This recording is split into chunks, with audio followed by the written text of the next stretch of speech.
عاملين ايه؟ انا خوخه اللي جالكوا بعد دوخه، طبعا انتوا عارفيني.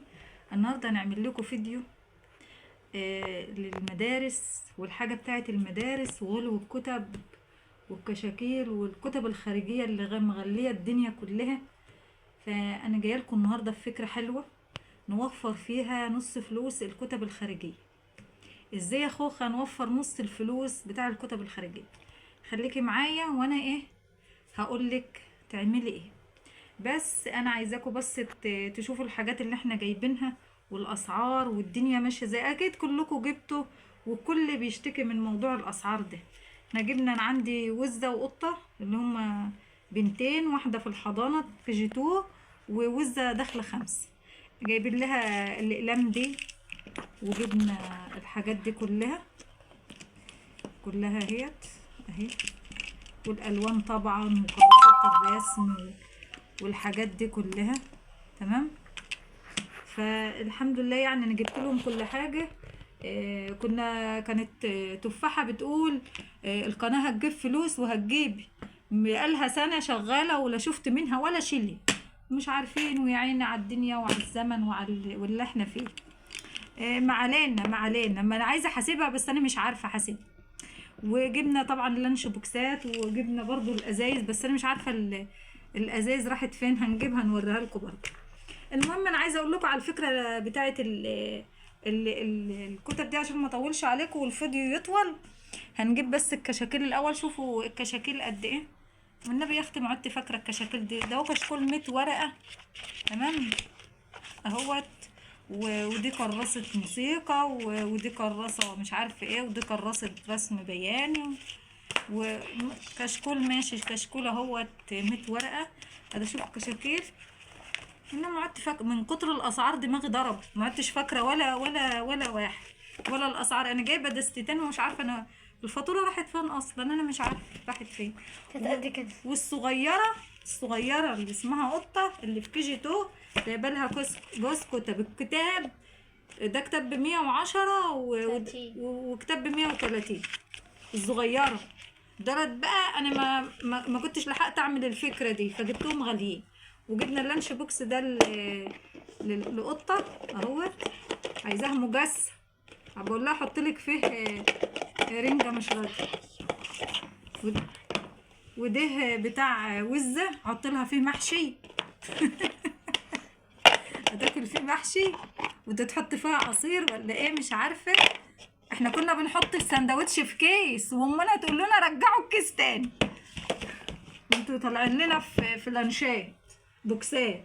وجبت ديت لوزه تروح فيها الدروس، شنطه اهيت حلوه اهيت جميله. تمام. تعالوا بقى اقول لكم بقى الفكره ايه. الفكره ان انا رحت طبعت في المكتبه. طبعنا الكتب، طبعناها في مكتبه.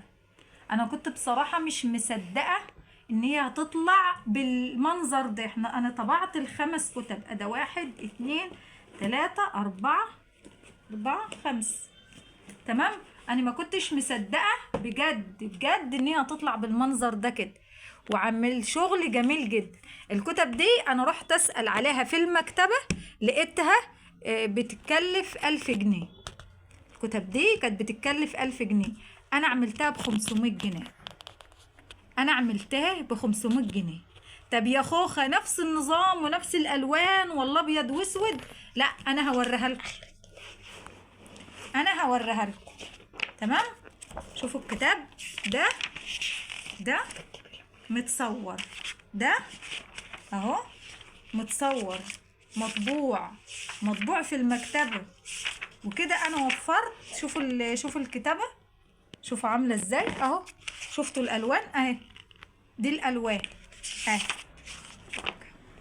اهي نفس اللي هو فين، نفس اللي هو في اللي احنا بنجيبه الخارجي، نفس الخارجي اهو. ووفرت 500 جنيه. يعني لو كتب بنتك او ابنك متكلفه 1200 هتدفعي 600. 1000 هتدفعي 500. تمام. شفتوا المنظر اهو، مش ابيض واسود اهو بس عشان تقولوا بس ده اهو. انا بقى وفرت من هنا جبت بيها ايه الكشاكيل دي والاقلام واللانش بوكس يعني ال1000 جنيه كفتني كله، يعني ده وده. وشوفوا عامل ايه في الجلد، شوفوا الجلد اهو ومتدبس اهو، ومعمول برضو بحرف من هنا ومتدبس من تحت عشان التدبيس ما يبانش. بجد تحفة وفكرة جميلة. انت بقى عليك الترم التاني تعملي لابنك او بنتك كده وتوفري فلوسك. اه شفتوا المنظر اهو. ارجعي ورا يا وز، ارجعي ورا يا وز كمان. ايوه كده اهو. اه شفتوا الالوان؟ والله مطبوع في المكتب وموفر لي 500 جنيه، نص التمن. ما انا هجيب منين وتفاحه ضحك عليا في القناه وما بتدينيش اي فلوس، هجيب منين؟ شفتوا خوخه بقى الشطوره، شفتوا خوخه الشطوره وفرت وايه وجابت حاجه عيالها كلها بناتها اهيت. وفرت نص تمن الايه الكشاكيل والحاجات دي كلها. شفتوا الطبعة، شفتوا الالوان. انت بقى النص التاني احنا عارفين ان الاسعار ولعة والناس مستكفية والدنيا كلها بايظة يعني من الاسعار ديت. فانا جت الفكرة ديت ورحت المطبعة وطبعته. وانا بس تقولوا لي الكتاب باسم ايه وسنة كام وهو يطبعهولك ويعملهولك بنص السعر. احنا عندنا انا كان متكلف 1000 جنيه، عملهم لي ب500 جنيه ورحت جبت الحاجات ديت ببقية الايه الفلوس. خليكي شاطرة وموفرة زي خوخة، ونشوفكم في فيديو جديد مع خوخة اللي جاية بعد دوخة. باي.